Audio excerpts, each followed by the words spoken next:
Vanessa Duhamel sur la délibération 493.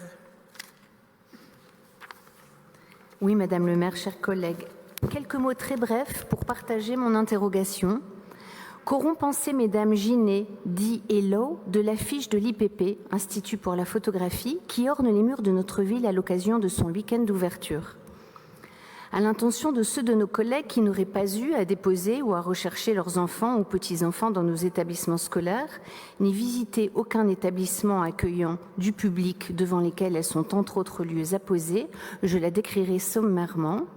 Elle figure une femme, la chanteuse Madonna, peu vêtue, en danseuse de cabaret, affalée, ivre ou endormie contre l'arête d'un mur, allongée sur une moquette tachée.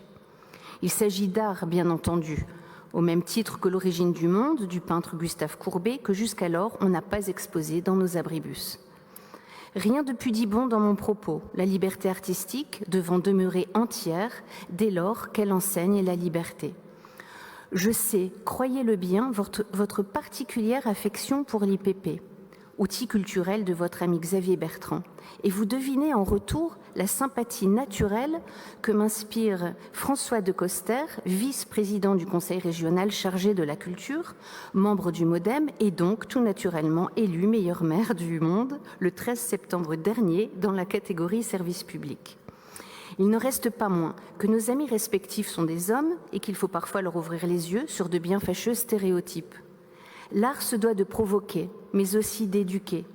Qu'une femme célèbre, figurée ivre-morte, soit représentée affalée sur une moquette tachée ne me choque pas, singulièrement s'il s'agit d'illustrer une campagne de lutte contre le fléau et les ravages de l'alcoolisme qui menacent une partie de notre jeunesse.